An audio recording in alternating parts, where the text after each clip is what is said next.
दोस्तों, यह जो कहानी मैं पेश कर रहा हूँ वह उस समय भी बहुत मार्मिक कहानी थी और आज भी बहुत मार्मिक है। किस तरीके से तथाकथित अपने को उच्च समझने वाले लोग गरीब, भूखी, लाचार, भोली भाली जनता को अपने जाल में फंसाते हैं तथा उन गरीबों का खून तो क्या, उनकी हड्डियां तक पीस कर खा जाते हैं। तो चलिए दोस्तों, अब हम चलते हैं अपनी कहानी की तरफ। दोस्तों, कहानी का नाम है सवा सेर गेहूं, जो मुंशी प्रेमचंद जी द्वारा लिखी गई है। तो इसलिए वीडियो को पूरा देखें। वीडियो लाइक, शेयर और चैनल को सब्सक्राइब अवश्य करिएगा। तो चलो शुरू करते हैं। किसी गांव में शंकर नाम का एक कुर्मी किसान रहता था। सीधा सादा गरीब आदमी था। अपने काम से काम, न किसी के लेने में न किसी के देने में, छक्का पंजा न जानता था। छल प्रपंच की उसे छूट भी न लगी थी। ठगे जाने की चिंता न थी। ठग विद्या न जानता था।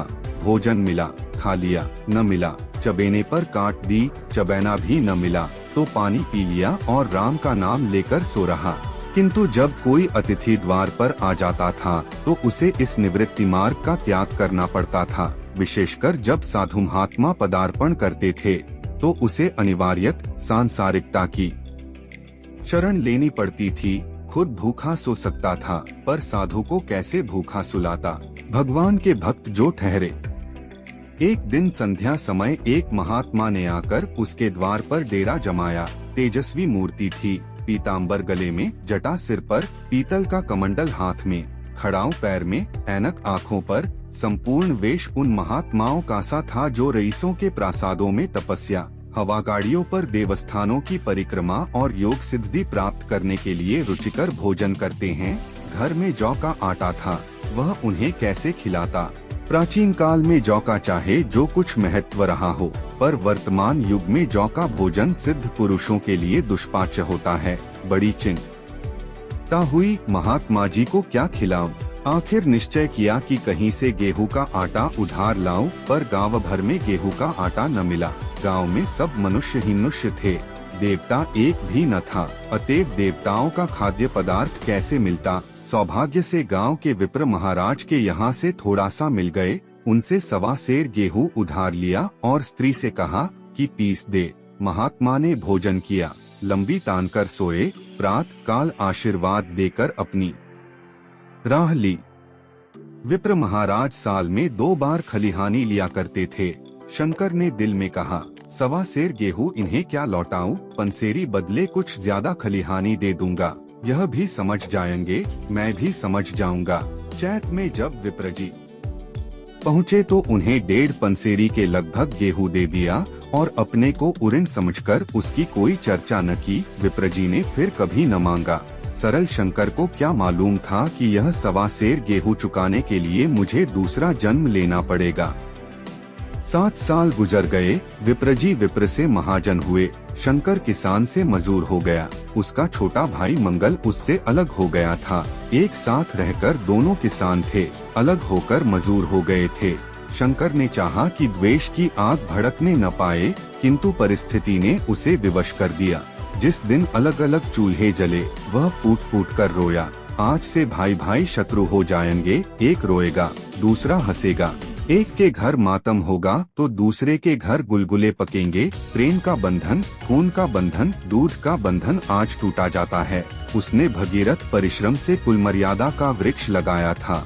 उसे अपने रक्त से सींचा था। उसको जड़ से उखड़ता देखकर उसके हृदय के टुकड़े हुए जाते थे। 7 दिनों तक उसने दाने की सूरत तक न देखी। दिन भर जेठ की धूप में काम करता और रात को मुंह लपेटकर सो रहता। इस भीषण वेदना और दुस्सह कष्ट ने रक्त को जला दिया, मांस और मज्जा को घुला दिया। बीमार पड़ा तो महीनों खाट से न उठा।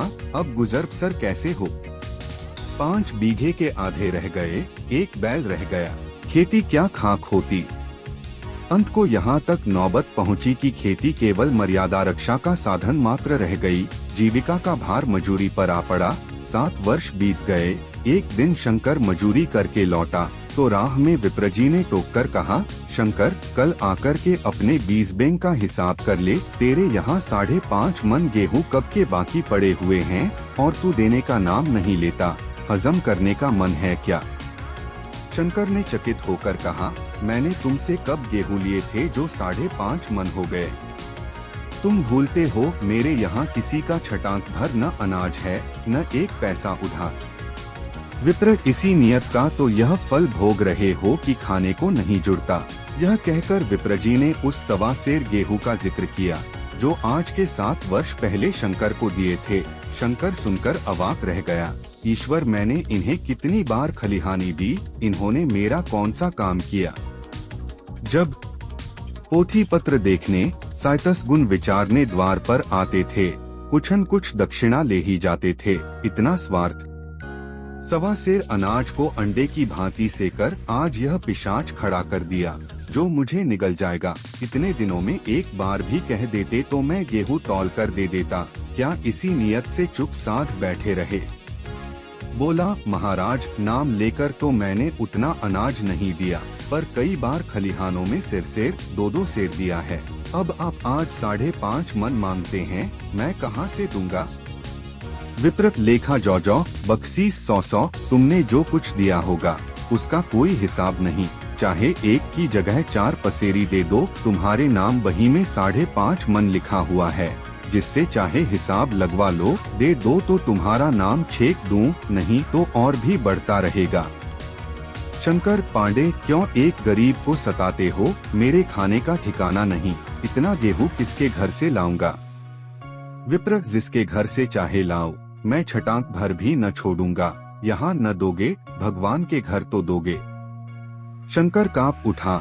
हम पढ़े लिखे आदमी होते तो कह देते, अच्छी बात है, ईश्वर के घर ही देंगे, वहाँ की तौल यहाँ से कुछ बड़ी तो न होगी, कम से कम इसका कोई प्रमाण हमारे पास नहीं, फिर उसकी क्या चिंता। किंतु शंकर इतना तार्किक, इतना व्यवहार चतुर न था। एक तो ऋण वह भी ब्राह्मण का बही में नाम रह गया तो सीधे नरक में जाऊंगा, इस ख्याल ही से उसे रोमांच हो गया। बोला, महाराज, तुम्हारा जितना होगा यही दूंगा, ईश्वर के यहाँ क्यों दूं? इस जन्म में तो ठोकर खा ही रहा हूँ, उस जन्म के लिए क्यों कांटे बो?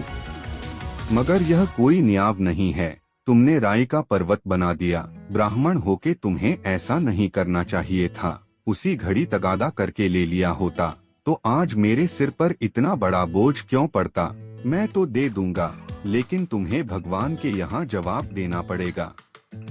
विप्र, वहाँ का डर तुम्हें होगा, मुझे क्यों होने लगा? वहाँ तो सब अपने ही भाई बंधु हैं, ऋषि मुनि सब तो ब्राह्मण ही हैं, देवता ब्राह्मण हैं, जो कुछ बने बिगड़ेगी संभाल लेंगे, तो कब देते हो? शंकर, मेरे पास रखा तो है नहीं, किसी से मांग जोच कर लाऊंगा तभी न दूंगा। विप्र, मैं यह न मानूंगा, 7 साल हो गए, अब एक दिन का भी मुलाहिजा न करूंगा। गेहूं नहीं दे सकते तो दस्तावेज लिख दो। शंकर, मुझे तो देना है, चाहे गेहूं लो चाहे दस्तावेज लिखाओ, किस हिसाब से दाम रखोगे? विप्र, बाजार भाव 5 सेर का है, तुम्हें 5.25 सेर का काट दूंगा। शंकर, जब दे ही रहा हूँ तो बाजार भाव काटूंगा, पाव भर छुड़ाकर क्यों दोषी बनूं? हिसाब लगाया तो गेहूं के दाम 60 हुए, 60 का दस्तावेज लिखा गया। 3 सैकड़े सूद, साल भर में न देने पर सूद की दर 2.5 रुपए, सैकड़े 8 आने का स्टाम्प 4 आने, दस्तावेज की तहरीर शंकर को ऊपर से देनी पड़ी। गांव भर ने विप्र जी की निंदा की, लेकिन मुंह पर नहीं, महाजन से सभी का काम पड़ता है, उसके मुंह कौन आए? शंकर ने साल भर तक कठिन तपस्या की, मियाद के पहले रुपए अदा करने का उसने व्रत सा कर लिया। दोपहर को पहले भी चूल्हा न जलता था, चबैने पर बसर होती थी, अब वह भी बंद हुआ। केवल लड़के के लिए रात को रोटियां रख दी जाती। पैसे रोज का तंबाकू पी जाता था, यही एक व्यसन था जिसका वह कभी न त्याग कर सका था। अब वह व्यसन भी इस कठिन व्रत की भेंट हो गया। उसने चिलम पटक दी, हुक्का तोड़ दिया और तमाकू की हाड़ी चूर चूर कर डाली। कपड़े पहले भी त्याग की चरम सीमा तक पहुँच चुके थे, अब वह प्रकृति की न्यूनतम रेखाओं में आबद्ध हो गए। शिशिर की अस्थिभेदक शीत को उसने आग ताप कर काट दिया। इस संकल्प का फल आशा से बढ़कर निकला। साल के अंत में उसके पास 60 रु जमा हो गए। उसने समझा पंडित जी को इतने रुपए दे दूंगा और कहूँगा महाराज बाकी रुपए भी जल्द ही आपके सामने हाजिर करूँगा। 15 रुकी तो और बात है, क्या पंडित जी इतना भी न मानेंगे। उसने रुपए लिए और ले जाकर पंडित जी के चरणकमलों पर अर्पण कर दिए। पंडित जी ने विस्मित होकर पूछा, किसी से उधार लिए क्या? शंकर, नहीं महाराज, आपके असीस से अब की मजूरी अच्छी मिली। विप्र, लेकिन यह तो 60 रू ही हैं। शंकर, हाँ महाराज, इतने अभी ले लीजिए, बाकी मैं 2-3 महीने में दे दूंगा, मुझे उऋण कर दीजिए। विप्र, उऋण तो जभी होगे जबकि मेरी कौड़ी कौड़ी चुका दोगे, जाकर मेरे 15 रू और लाओ। शंकर, महाराज इतनी दया करो, अब सांझ की रोटियों का भी ठिकाना नहीं है, गांव में हूँ तो कभी न भी दे ही दूंगा। विप्र, मैं यह रोग नहीं पालता, न बहुत बातें करना जानता हूँ, अगर मेरे पूरे रुपए न मिलेंगे तो आज से 3 रू सैकड़े का ब्याज लगेगा।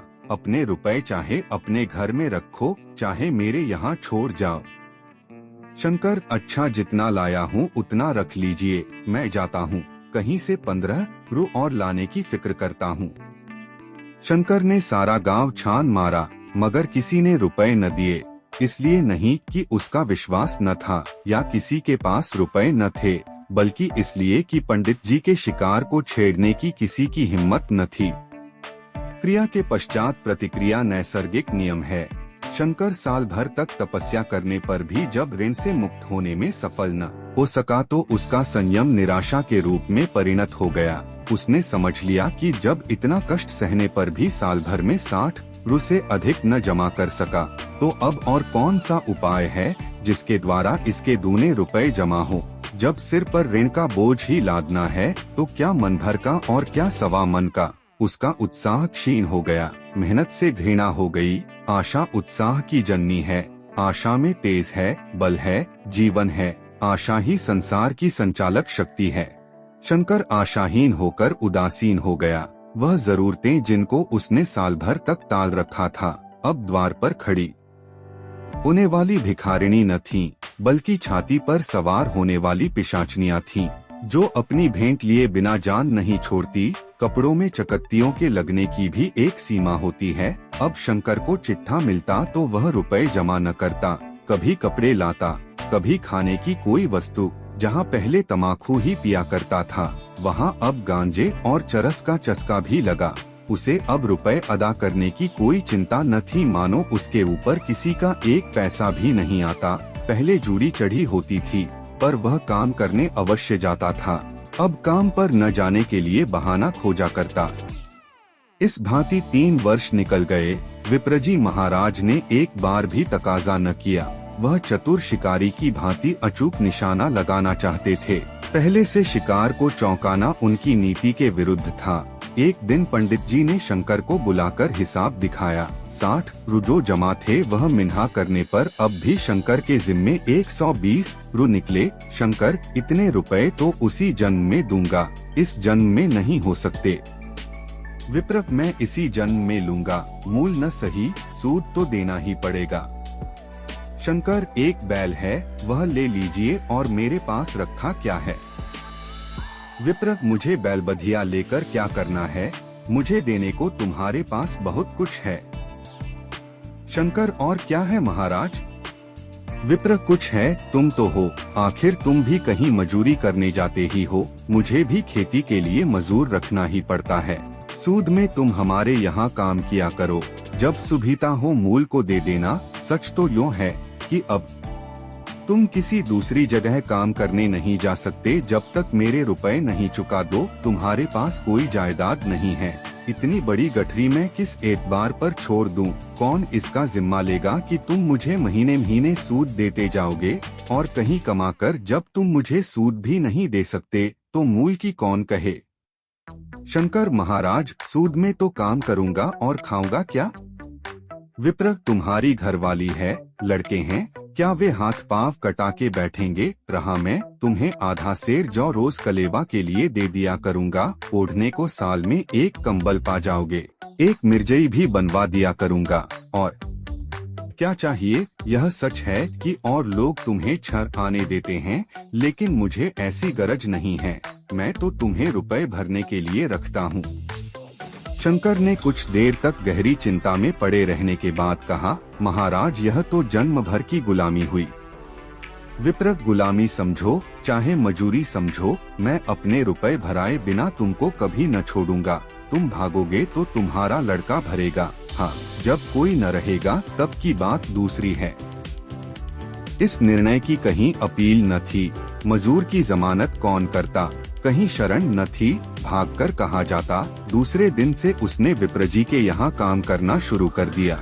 1.25 सेर गेहूं की बदौलत उम्र भर के लिए गुलामी की बेड़ी पैरों में डालनी पड़ी। उस अभागे को अब अगर किसी विचार से संतोष होता था तो यह था कि वह मेरे पूर्वजन्म का संस्कार है।